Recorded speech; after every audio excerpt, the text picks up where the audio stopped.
Please आज की रात रुक जाइए, मुझे बहुत मन कर रहा है। नहीं, मैं नहीं रुक सकता। आज की रात की तो बात है, प्लीज मैं अकेली हूँ, रुक जाइए ना। ठीक है। एक जवान विधवा महिला और डिलीवरी बॉय की रोमांटिक हिंदी लव स्टोरी। उस रात बारिश सिर्फ सड़कों पर नहीं, किसी की जिंदगी पर भी गिर रही थी।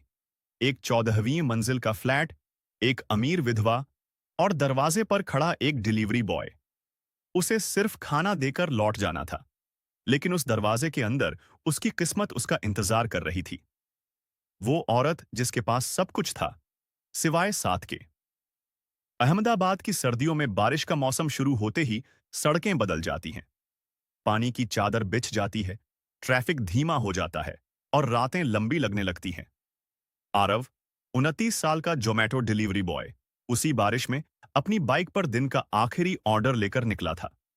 रेन कोट गीला, हेलमेट पर पानी की बूंदें और मन में बस एक ख्याल, आज का काम खत्म हो जाए तो कमरे में जाकर सो जाए। उसका कमरा छोटा सा था। एक बिस्तर, एक छोटी अलमारी, पुराना फैन और दीवार पर मम्मी पापा की पुरानी फोटो। बचपन से अकेला, अब काम ही उसका साथी था। ऑन ऑर्डर का पता मिला। सैटेलाइट इलाके की एक लग्जरी हाई राइज सोसाइटी, 14वीं मंजिल। लिफ्ट में खड़े होकर आरव ने सोचा, ऊपर जाकर बस पैकेट देकर निकल लूंगा। घंटी बजी, दरवाजा खुला। सामने खड़ी थी नेहा, 33 साल की, सादी ग्रे सलवार कमीज, बाल खुले और गीले, चेहरे पर कोई बनावट नहीं, बस आंखों में एक गहरा थका हुआ खालीपन, जैसे सालों से कोई आवाज नहीं सुनी हो। ऑर्डर। आरव ने पैकेट आगे बढ़ाया। नेहा ने लिया, कैश दिए। आरव मुड़ने ही वाला था कि पीछे से एक धीमी कांपती आवाज आई, रुकिए, प्लीज, आज घर में कोई नहीं है, बहुत अकेला लग रहा है सब, बस थोड़ी देर बात कर लें। आरव ठिठका। बाहर बारिश अब तेज हो गई थी। नेहा की नजरें नीची थीं, जैसे ये कहते हुए खुद से शर्मिंदा हो रही हों, अगर आपको अजीब लगे या बुरा लगे तो चले जाना। मैं मजबूरी में नहीं कह रही, बस आज बहुत भारी लग रहा है। आरव ने बाहर देखा। बारिश इतनी कि बाइक चलाना नामुमकिन। ठीक है, बस 10 से 15 मिनट। अंदर घुसा। घर विशाल था, बड़े सोफे, महंगी लाइटिंग, बालकनी से शहर की लाइट्स दिख रही थीं, लेकिन सब कुछ सूना। एक कोने में फोटो फ्रेम उल्टा पड़ा था, जैसे किसी ने जानबूझकर अतीत को पीछे छोड़ दिया हो। नेहा ने किचन से चाय बनाई। दोनों बालकनी में बैठे। बारिश की बूंदें शीशे पर टकरा रही थीं, आवाज एक तरह की लय बना रही थी। नेहा ने धीरे से कहा, मैं विधवा हूं, पति की मौत को 4 साल हो गए, सडन हार्ट अटैक। वो सुबह ऑफिस गए, शाम को नहीं लौटे। सब कुछ मिल गया, बिजनेस शेयर, फ्लैट्स, बैंक में पैसा, लेकिन जो सबसे जरूरी था वो चला गया। साथ, हंसी, बातें। रात को नींद नहीं आती। रिश्तेदार पहले सहानुभूति दिखाते थे, अब कहते हैं दूसरी शादी कर लो, अकेली मत रहो। लेकिन मुझे सहारा नहीं चाहिए। मुझे कोई ऐसा चाहिए जो मुझे इंसान समझे, न कि बैंक अकाउंट या प्रॉपर्टी। आरव चुप रहा, फिर बोला, मेरा भी कोई नहीं। मम्मी पापा बचपन में एक्सीडेंट में चले गए, अकेला ही बड़ा हुआ। काम करता हूं, थकता हूं, सो जाता हूं। कभी सोचता हूं, क्या यही जिंदगी है? बस डिलीवरी, बारिश, थकान। उस रात बातें छोटी छोटी हुईं। नेहा ने पहली बार हंसी, हल्की सी लेकिन सच्ची। आरव को लगा जैसे कोई पुराना बोझ हल्का हुआ। जाते वक्त नेहा बोली, शुक्रिया, बहुत दिनों बाद किसी ने सिर्फ सुना।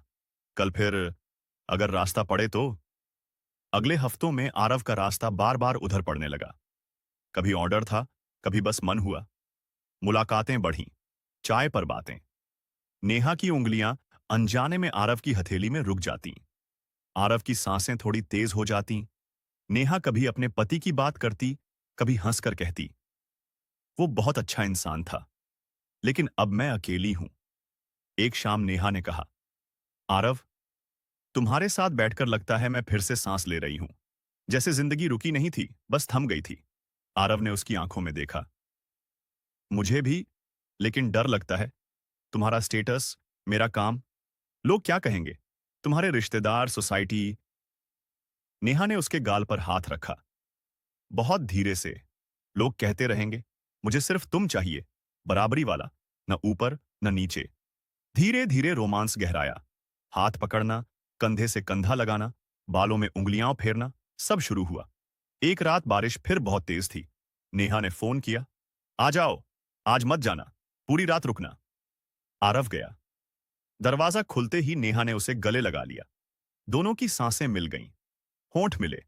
पहला किस नरम था, जैसे सालों की प्यास को सिर्फ छू कर देखना। फिर गहरा हुआ। नेहा के हाथ आरव के बालों में फंस गए। आरव ने उसकी कमर पकड़ी, उसे दीवार से सटाया। किस लंबा। नेहा की सांसें तेज, कपड़े धीरे धीरे गिरे। नेहा की त्वचा नरम, गरम। आरव ने उसकी गर्दन पर किस किए, कंधों पर, छाती पर। नेहा ने आंखें बंद की, छोटी आह भरी। दोनों बेडरूम में। हल्की लाइट, कैंडल्स जल रही थीं। नेहा बिस्तर पर लेटी, आरव उसके ऊपर। दोनों के शरीर सटे। नेहा ने आरव की पीठ पर हाथ फेरा, नाखून हल्के से गड़ाए। आरव ने उसकी कमर सहलाई, नीचे हाथ गया। नेहा की सांस रुक गई। धीरे, सब महसूस करना है मुझे। आरव ने बहुत प्यार से, धैर्य से आगे बढ़ा। नेहा ने उसे करीब खींचा। दोनों एक हुए, धीमे, गहरे, प्यार से। बारिश की आवाज के साथ उनकी सांसें, छोटी छोटी आहें। नेहा की आंखों से आंसू निकले, खुशी के, राहत के। आरव ने उन्हें चूमा। तुमने मुझे फिर से जिंदा किया, नेहा फुसफुसाई। आरव बोला, और तुमने मुझे घर दिया। उस रात वे कई बार एक दूसरे में खोए, कभी तेज, कभी सिर्फ लिपट कर लेटे रहे। नेहा आरव के सीने पर सिर रखकर उसकी धड़कन सुनती रही। आरव उसके बाल सहलाता रहा। पसीना, गर्मी, प्यार, सब मिलकर एक हो गया। सुबह नेहा ने कहा, यह सिर्फ बॉडी नहीं थी, ये हमारा मिलना था, दिल से, आत्मा से, शरीर से। समाज का शोर शुरू हुआ। सोसाइटी में लोग फुसफुसाने लगे, वो लड़का रोज आता है, क्या चक्कर है। रिश्तेदार आए, नेहा, ये तुम्हारे स्टेटस के लायक नहीं, लोग क्या कहेंगे, प्रॉपर्टी पर नजर तो नहीं। कुछ ने धमकी दी, हम कोर्ट जाएंगे अगर जरूरत पड़ी। नेहा ने सबको साफ कहा, मेरी जिंदगी, मेरे फैसले, मैंने प्यार चुना है, सहारा नहीं। और आरव मेरा साथी है, कोई सहारा नहीं। आरव ने मेहनत की, अतिरिक्त शिफ्ट ली, थोड़ा पैसा जोड़ा, अपना छोटा सा कैफे शुरू किया। आरव नेहा का कोना। नेहा ने कभी पैसा नहीं ऑफर किया, बस हौसला दिया। तुम कर सकते हो, मैं विश्वास करती हूं। कैफे धीरे धीरे चल निकला, लोग आने लगे। आरव अब सुबह कैफे खोलता, शाम नेहा के साथ बिताता। रातें अब अलग थीं, कैंडल्स, हल्की म्यूजिक, एक दूसरे को छूना, किस करना, प्यार करना, बिना शर्म, बिना जल्दबाजी। एक दिन आरव ने नेहा से कहा, अब मैं तैयार हूं, लेकिन सादगी से, कोई धूमधाम नहीं, बस हम दोनों। नेहा मुस्कुराई, वही तो चाहिए। शादी एक छोटे से मंदिर में हुई, सिर्फ कुछ करीबी लोग। नेहा की मां ने आरव को गले लगाया, बेटा, तूने मेरी बेटी को फिर से हंसना सिखाया, पापा भी यही चाहते थे। आज भी शाम को दोनों साथ होते हैं, कभी कैफे में चाय पीते, कभी घर में। बारिश आती है तो बालकनी में खड़े होकर देखते हैं। नेहा आरव के गले लग जाती। दोनों एक दूसरे को छूते, किस करते, प्यार करते, क्योंकि उनका रिश्ता पूरा है, दिल, शरीर, आत्मसम्मान, सबका। बारिश आज भी आती है, लेकिन अब वो अकेली नहीं बुझाती, साथ बुझाती है। क्योंकि सच्चा प्यार वो नहीं जो बाहर दिखे, वो है जो अंदर ठहर जाए। सच्चा प्यार वो नहीं जो दुनिया के सामने साबित करना पड़े, वो है जो हर तूफान के बाद भी हाथ थामे रहे। अगर आपको ये कहानी पसंद आई हो तो वीडियो को लाइक करें, कमेंट में अपना प्यार जरूर लिखें और ऐसे ही दिल छू लेने वाली कहानियों के लिए चैनल को सब्सक्राइब करना ना भूलें।